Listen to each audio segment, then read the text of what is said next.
Salut la team, voici 14 idées détaillées sur ce que pourrait inclure les retours de Dragon Ball Super en 2025, en s'appuyant sur les éléments existants de la série et des opportunités narratives. Si tu t'es pas encore abonné, prends juste 5 secondes pour le faire car ça ne prend pas du temps. Et surtout, n'oublie pas d'activer la cloche de notification pour ne pas rater certaines de mes vidéos. Merci. Premièrement, il y a l'adaptation de l'arc Moro.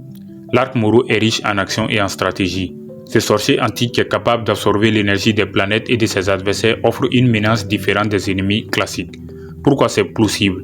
Parce que l'arc Moro est déjà populaire dans le manga et il permettrait d'explorer davantage le concept de survie galactique et de travail d'équipe entre Goku, Vegeta et d'autres personnages comme les Namek. Deuxièmement, il y a l'adaptation de l'arc Granola. Je peux dire que Granola, qui est le dernier survivant des céréaliens, cherche à tout prix à se venger des Saiyans et de Freezer.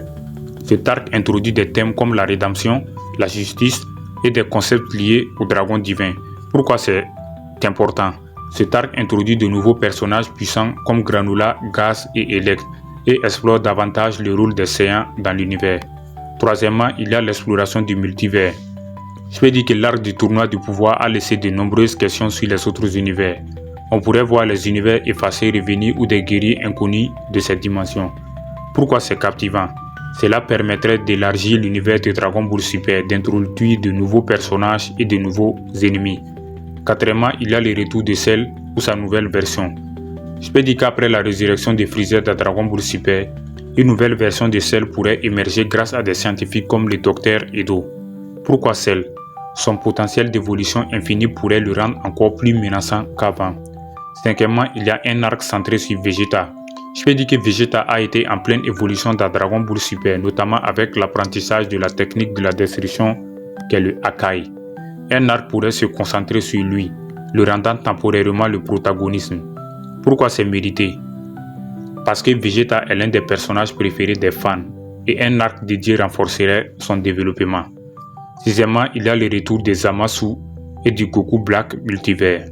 Je peux dire que Zamasu étant immortel, une version de lui pourrait réapparaître, provoquant des conflits dans d'autres univers. Pourquoi c'est logique? Cela permettrait d'explorer davantage le lien entre les dieux, les mortels et les voyages interdimensionnels. Certainement, il y a l'exploration du passé de Beerus et Whis. Beerus et Whis sont des personnages très fascinants mais encore mystérieux.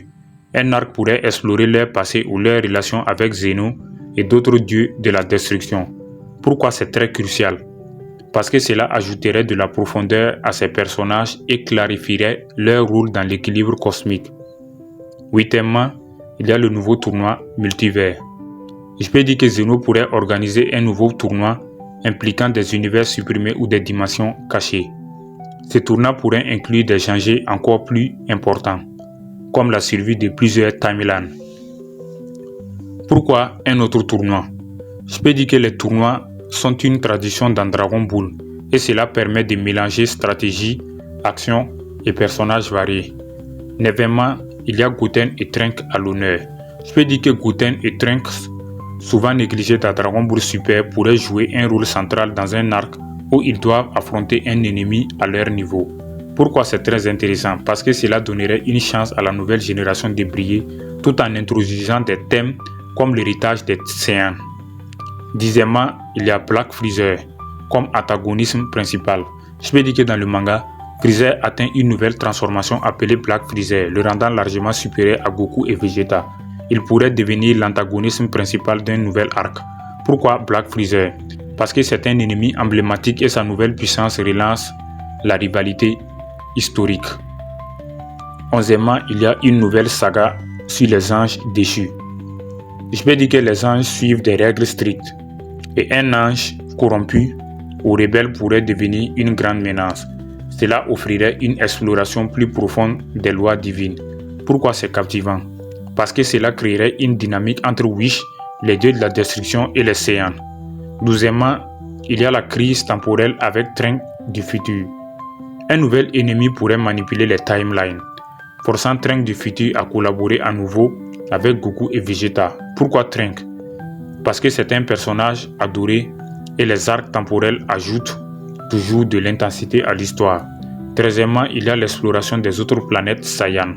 Avec l'introduction de Yamoshi dans les légendes Saiyan, un arc pourrait se concentrer sur une planète Saiyan cachée ou sur des Saiyans ayant évolué différemment. Pourquoi c'est enrichissant? Parce que cela approfondirait l'histoire des Saiyans tout en introduisant de nouvelles dynamiques. 14e, il y a la fusion et nouveaux guerriers. Je peux dire un arc où des personnages fusionneraient pour affronter une menace inédite pourrait renouveler l'intérêt pour les fusions comme Gogeta ou Végétaux. De nouvelles fusions inattendues pourraient également être explorées. Pourquoi ces fusions? Parce qu'elles sont toujours spectaculaires et très populaires auprès des fans. Donc en conclusion, je peux dire que le retour de Dragon Ball Super en 2025 pourrait être l'occasion de combiner des éléments déjà établis dans le manga et d'explorer de nouveaux concepts. Chaque idée permet d'étendre l'univers de la série tout en répondant aux attentes des fans pour des arcs pleins d'actions, de stratégie et de développement de personnages. Écoutez, je pense que c'est tout pour cette vidéo. Si vous avez aimé, n'hésitez pas à la liker. Ok. Donc, ce qu'il y a, dites-moi dans les commentaires. Ciao, ciao. Merci.